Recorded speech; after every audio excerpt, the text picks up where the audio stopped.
আসসালামু আলাইকুম। এই ভিডিওটি হচ্ছে সপ্তম শ্রেণীর গণিত বইয়ের ৮ নং পৃষ্ঠা অনুশীলনী ১.১ এর সর্বশেষ অঙ্ক দুইটি। অর্থাৎ আমরা অধ্যায় ১.১ এর আমরা শেষ করছি আজকে অনুশীলনী সমাধান। পরবর্তীতে আমরা ১.২ এ চলে যাব। আজকের আলোচনার বিষয় হচ্ছে ৪৬৩৯ কে কোন ক্ষুদ্রতম সংখ্যা দ্বারা বিয়োগ করলে বিয়োগফল একটি পূর্ণবর্গ সংখ্যা হবে। ৬ নং প্রশ্নটি হচ্ছে ৫৬০৫ এর সাথে কোন ক্ষুদ্রতম সংখ্যা যোগ করলে যোগফল একটি পূর্ণবর্গ সংখ্যা হবে। এই দুটি অঙ্ক সমাধান করব আমরা।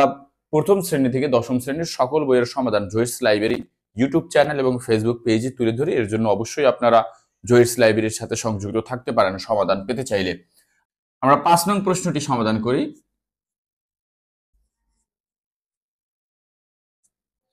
এর জন্য আমাদের প্রথমে লিখতে হবে ৪৬৩৯। এই সংখ্যাটাকে জোর করতে হবে ডান দিক থেকে, এরকম জোড়া জোড়া ভাঙাতে হবে সবসময়, যেগুলো আমরা ১ এবং ২ নং অঙ্কে শিখেছি। এরপরে ডান পাশে এরকম একটা রেখা দিব। এরপরে এই ৪৬ এর কাছাকাছি পূর্ণবর্গ সংখ্যা কোনটি এটি আমাদেরকে খুঁজে বের করতে হবে। আমরা জানি ৬, ৬ ছক ৩৬। এখন আমি এখানে ৭ কেন লিখিনি, ৭ ৭ ৪৯, ৩৬ এর চেয়ে বেশি হয়ে যায়। কোনটি এই জোড়ের পাশাপাশি বা কাছাকাছি পূর্ণবর্গ সংখ্যা ওইটা লিখতে হবে, আর বর্গমূলটা এখানে লিখতে হবে। তাহলে ৬ এর বর্গ সংখ্যা হচ্ছে এটি, আর এটা হচ্ছে ৩৬ এর বর্গমূল। তাহলে ৬ ছক ৩৬, অর্থাৎ এই ৬ এর বর্গ পূর্ণবর্গ সংখ্যা এখানে লিখতে হবে। এবার আমরা ভাগে যেরকম বিয়োগ করি, ৬ থেকে ৬ বিয়োগ করলে ০, ৪ থেকে ৩ বিয়োগ করলে হয় ১। এবার এই জায়গাতে যে সংখ্যাটা লিখবো, অর্থাৎ এখানে ভাগ ফলে এই সংখ্যাটার দ্বিগুণ আমরা এখানে লিখবো। তাহলে ৬ এর দ্বিগুণ কত? ১২। এরপরে এই জায়গাতে একটি সংখ্যা বসাবো নতুন, ওই সংখ্যাটা এখানেও বসাবো, যা কিনা এই জায়গায় যে সংখ্যা হবে তার দ্বারা ভাগ করতে হবে। এরপরে আমরা দেখি কি ১২, এখানে যদি ১ বসাই তাহলে ১২১ হয়, ১০-এর ভিতর যায় না। তাহলে উপর থেকে আমরা একটা সংখ্যা নিব না, সবসময় যেহেতু পূর্ণবর্গ সংখ্যা জোড়ায় জোড়ায় নিতে হবে। কি করতে হবে? জোড়ায় জোড়ায় নিতে হবে। এখন আমরা এখানে যদি ৮ বসাই তাহলে কত হয়? এখন এই জায়গাতে যদি আমরা ৮ বসাই দেখি তাহলে কত হয়? ৮, ৮। এই ভাগফল আর এই সংখ্যাটি সবসময় গুণাকার থাকবে। তাহলে ৮ ৮ ৬৪, ৬৪-র ৪, হাতে আমার ৬। তারপর হচ্ছে ৮ দ্বিগুণী ১৬, ১৬ আর ৬ হচ্ছে ২২, হাতে আমার ২। ৮ অক্ষে ৮ আর ২ ১০, তাহলে কত হয়েছে? ১০২৪। তাহলে ৪ আছে কত হইলে ৯ হবে, ৫ হলে ২ আছে কত হলে ৩ হবে, ১ হলে ০০, আর কোনো সংখ্যা নাই। এখন বলছে ৪৬৩৯ থেকে কোন ক্ষুদ্রতম সংখ্যা বিয়োগ করলে বিয়োগফল একটি পূর্ণবর্গ সংখ্যা হবে। এখন এই ভাগ করার পরে আমাদের ভাগশেষ অবশিষ্ট থাকে কত? ১৫। এখন এই ১৫ যদি আমরা বাদ দিতাম, এই জায়গাতে যদি মিলে যেত ১০২৪, এখানেও যদি ১০২৪ হতো, তাহলে এই সংখ্যাটা যদি আমরা বিয়োগ দিয়ে দিতাম আর এখানে যদি তখন ০ হয়ে যেত, তখনই কি সংখ্যাটি পূর্ণবর্গ সংখ্যা হতো ৬৮ এর। তাহলে আমরা এখানে লিখবো, সুতরাং ৪৬৩৯ থেকে এই ১৫ যদি না থাকতো, এই ১৫ যদি বাদ দিয়ে দিতাম তাহলে এখানে ০ হইতো, আর ০ হলেই তো এটা পূর্ণবর্গ সংখ্যা হতো। তাহলে আমরা এখানে লিখবো ৪৬৩৯ থেকে ১৫ বিয়োগ করলে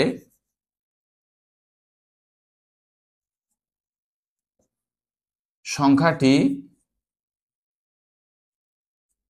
পূর্ণবর্গ হবে। উত্তর ১৫। এখন আমরা একটু প্রমাণ করে দেখি আসলে হয় কিনা। আমরা এখানে কত হয়েছে? ৬৮। ৬৮ গুণ ৬৮। আমরা জানি কোন একটি সংখ্যাকে ওই সংখ্যা দ্বারা গুণ করলে যে গুণফল পাওয়া যায় তাকে পূর্ণবর্গ সংখ্যা বলে। তাহলে কোন একটি সংখ্যাকে, যেরকম এখানে পেয়েছি আমরা ৬৮, ৬৮কে ওই সংখ্যা দ্বারা যদি গুণ করি তাহলে যে গুণফল পাবো তাকে বলা হয় পূর্ণবর্গ সংখ্যা। তাহলে ৮ ৮ ৬৪, হাতে আমার ৬, ৬ ৮ ৪৮, ৪৮ আর ৬ ৫৪। এবারে এক ঘর কাটা, ৬ ৮ ৪৮, হাতে আমার ৪, ৬ ছক ৩৬ আর ৪ ৪০, তাহলে কত হয়েছে? ৪। ৮ আর ৪ ১২, হাতে আমার ১, ৫ আর ১ ৬, ৪ এর ৪। তাহলে এখানে কত হয়েছে? ৪৬২৪। ৪৬২৪, কিন্তু এখানে আছে কত? ৪৬৩৯। তাহলে আমরা দেখি 4639, এই সংখ্যাটা কিন্তু এই 68 এর পূর্ণবর্গ সংখ্যা, তাই না? তাহলে এইটা এই পূর্ণ সংখ্যা হতে তাহলে এখান থেকে কত বিয়োগ করতে হবে? তাহলে আমরা দেখি 4624, এখান থেকে আমরা এটা বিয়োগ করি। 4 আছে কত হইলে 9 হবে, 5 হলে 2 আছে কত হইলে 3 হবে, 1 হলে 6 আর 6 0, 4 আর 4 0, এটার দরকার নাই। সুতরাং এই যে অঙ্কটা আমাদের দেওয়া আছে, এটি হচ্ছে বইতে আমাদের এখানে দেওয়া আছে। তাহলে এই সংখ্যা থেকে যদি আমরা এই পূর্ণবর্গ সংখ্যাটা বাদ দেই তাহলে অবশিষ্ট থাকে কত? 15। সুতরাং এই সংখ্যা থেকে যদি আমি 15, এই সংখ্যা থেকে যদি 15 বাদ দেই তাহলে আমি এই পাই কত?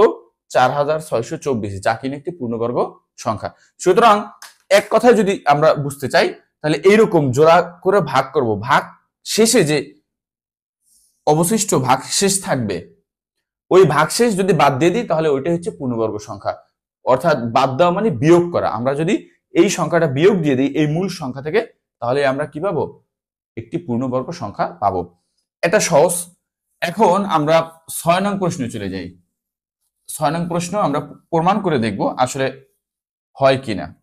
প্রমাণ করলে সহজ হয়ে যায় অঙ্কটা। 5605, এটাকে জোড়া বানাবো প্রথমে ডান দিক থেকে। এরপরে দেখতে হবে এই জায়গায়, এইটা না কিন্তু, এই জায়গায় কাছাকাছি পূর্ণবর্গ সংখ্যা কত। আমরা দেখি 7 7 49, 8 8 64, কিন্তু 64 হতে পারবে না, হতে পারবে 7, 7 7 49। এরপর আমরা বিয়োগ করব। 9 আছে কত হইলে এখানে 6, যেহেতু বিয়োগের বেলায় উপরে যদি ছোট সংখ্যা হয় তার সাথে 10 যোগ করতে হয়, তাহলে 9 আছে কত হইলে 16 হবে, তাই না? 6 আর 1 7 হবে, 7 হলে হাতে আমার 1, এখানে যেহেতু 16 ধরছি তাহলে এখানে কত হইলো আমার 4 আর 1 5, 5 আর 5 0, শেষ, আর হবে না। 7 এর দ্বিগুণ এখানে আমরা লিখবো, 7 দ্বিগুণে 14। এরপরে উপর থেকে এক জোড়া নিব, একটা একটা নেওয়া যায় না, 0 5। এখন এই জায়গাতে আমি এমন একটা সংখ্যা বসাবো, ওই সংখ্যাটা এখানেও বসাবো, যার গুণফল এইখানে লিখবো, যা 705 এর চেয়ে কম হতে পারবে বা 705 হতে পারবে, কিন্তু এর বেশি হতে পারবে না কখনো। তাহলে আমরা এখানে যদি 5 বসাই, 5 5 25, আমরা একটু দেখি 5 বসাইয়া, 5 5 5 25, হাতে আমার 2, 4 5 20 আর 2 22, 5 অক্ষে 5 আর 2 7, কত হয়ে যায়? বেশি হয়ে যায়, 525, এখানে আছে 505, 5 হবে না, সুতরাং হবে কত? 4। আমরা এখানে 4 লিখবো, 4। আমরা এরকম প্রমাণ করে দেখবো। এটা হবে 4 4 16, 16 6, হাতে আমার 1, 4 4 16 আর হাতের 1 17, 4 অক্ষে 4 আর 1 5, 6 আছে কত হইলে 15 হবে, 9 6 15, হাতে আমার 1, 7 আর 1 8, 8 আছে কত হলে 10 হবে, 2 হলে হাতে আমার 1, 5 আর 1 6, 6 আছে কত হলে 7 হবে, 1 হলে কত হয়েছে? 129, তাই না? এখন প্রশ্ন করছে 5605 এর সাথে কোন ক্ষুদ্রতম সংখ্যা যোগ করলে, অর্থাৎ এখানে এই মানটা তো অবশিষ্ট থাকে, এটাও থাকবে না, এর সাথে আরো কত আমার আইনা অ্যাড করতে হবে। তার মানে আমরা যদি 54, এখানে 74 কে যদি বর্গ করি, পূর্ণবর্গ করি, তাহলে তো আমার এই সংখ্যাটা কি হয় না? পূর্ণবর্গ হয় না। যদি পূর্ণবর্গ হইতো তাহলে এখানে কি 0 থাকতো। তাহলে এর সাথে আরো কত অ্যাড করতে হবে? এই 74 পূর্ণবর্গ সংখ্যা, এর সাথে আরো কত অ্যাড করতে হবে? তাহলে যেহেতু অবশিষ্ট থাকে এর সাথে আরো সংখ্যা আনতে হবে, তাহলে এই 74 এর সাথে আরো আমরা সবসময় 1 যোগ করব। তাহলে একটা জিনিস মনে রাখতে হবে, এর সাথে কত যোগ করলে যোগফল পূর্ণবর্গ সংখ্যা হবে, তখনই আমরা এই ভাগফলের সাথে 1 যোগ করে তার পূর্ণবর্গ সংখ্যা করব। সুতরাং আমরা কি লিখতে পারি? 5605 পূর্ণবর্গ সংখ্যা 9, পূর্ণবর্গ সংখ্যা 9। সুতরাং 74 যোগ 1 75, কারণ এর সাথে আমি এইটা যদি বাদ দিয়ে দিতাম, এই যে বিয়োগ করলো, এই যে 5 নং এ আমরা শিখছি বিয়োগ করো, তার মানে আমরা এটা যদি এই সংখ্যা থেকে বাদ দিয়ে দিতাম তাহলে পূর্ণবর্গ সংখ্যা পেতাম। কিন্তু এখন তো বলছে বিয়োগ করতে পারবো না, অর্থাৎ এটা বাদ দিতে পারবো না, এর সাথে আরো সংখ্যা নিয়ে আসতে হবে। তখন আমরা কি করব? এর সাথে এই 74 বা এখানে যে সংখ্যাটা আসবে তার সাথে 1 যোগ করব। তাহলে এখানে 74 আসছে, এর সাথে 1 যোগ করলে 75। 75 কে কোন সংখ্যাকে ওই সংখ্যা দ্বারা গুণ করলে যে গুণফল পাওয়া যায় তাকে পূর্ণবর্গ সংখ্যা বলে। তাহলে আমরা 75 কে 75 দ্বারা যদি গুণ করি তাহলে কত আসে? 75 গুণ 75, 5625, 5625। তাহলে এই সংখ্যাটা পূর্ণবর্গ সংখ্যা 5625, কিন্তু 5605 এই সংখ্যাটা পূর্ণবর্গ সংখ্যা না। সুতরাং এই 5625 বানাবো আমি, কারণ এখানে পূর্ণবর্গ সংখ্যা এটা। তাহলে এই 5605 এর সাথে কত যোগ করতে হবে? 20 যোগ করতে হবে। তাহলে আমরা একটু দেখি। সুতরাং আমরা এই লাইনের পর এখানে চলে যাই। সুতরাং যোগ করতে হবে, আমরা এই কথাটা লিখতে পারি, যোগ করতে হবে 5625 বিয়োগ 5605। তাহলে এখানে 5605, 5 আর 5 শূন্য, 0 আর 2, 2 এর 2, 6 আর 6 শূন্য, 5 আর 5 শূন্য, 20। সুতরাং যোগ করতে হবে কত? 20। আমরা যদি এর সাথে 20 যোগ করি তাহলে এই সংখ্যাটা কিন্তু পূর্ণবর্গ সংখ্যা হয়ে 5625 হয়ে যাবে। 5625 কিভাবে? কারণ আমরা জানি 5625 যদি হইতো তাহলে এখানে 75 হইতো, যা কিনা 75 এর পূর্ণবর্গ সংখ্যা। এখন এখানে 74 আসে, কারণ আমরা তো এই ভাগের বেশি নিতে পারবো না এইখানে যা দেওয়া আছে। তাহলে আমরা দেখি অবশিষ্ট 129 থাকে। তাহলে এই 129 এর সাথে আরো কত যোগ করলে যোগফল পূর্ণবর্গ সংখ্যা হবে? 20। সুতরাং যখনই তোমাদেরকে বলবে কোন একটি সংখ্যার সাথে কোন ক্ষুদ্রতম সংখ্যা যোগ করলে যোগফল পূর্ণবর্গ সংখ্যা হবে, তখন অবশ্যই মনে রাখবে এখানে যে তোমরা ভাগফল পাবে এই ভাগফলের সাথে 1 যোগ করবে, সবসময় 1, অন্য কোনো সংখ্যা না। 1 যোগ করে যে যোগফল হবে তাকে পূর্ণবর্গ সংখ্যা করবে। এখান থেকে পূর্ণবর্গ, তার মানে আমরা তো জানি কোন একটি সংখ্যাকে ওই সংখ্যা দ্বারা গুণ করলে যে গুণফল পাওয়া যায় তাকে পূর্ণবর্গ সংখ্যা বলে। যে পূর্ণবর্গ সংখ্যাটা পেলে এই সংখ্যা থেকে তুমি এইটা বিয়োগ করবা। আবার বলি, এই সংখ্যা থেকে এইটা বিয়োগ করবা, আবার এইটা থেকে এইটা বিয়োগ করতে যেও না তুমি। যে কারণ এখানে 74 আর এখানে তো 75, বিয়োগের বেলা বড় সংখ্যা অবশ্যই আগে হবে। সুতরাং এই যে নতুন পূর্ণবর্গ সংখ্যাটা পাবে সেখান থেকে বইয়ে যে দেওয়া থাকবে বা যে অঙ্কটি ওই সংখ্যাটা বিয়োগ করবে। বিয়োগ করার পরে যে মানটা পাবে ওইটা যদি তুমি যোগ করে দাও এখানে, তাহলে সংখ্যাটি পূর্ণবর্গ সংখ্যা হয়। আমরা এখানে দেওয়া আছে 5605, এর সাথে যদি আমি 20 যোগ করি তাহলে 5625 হয়, আর 5625 একটি পূর্ণবর্গ সংখ্যা।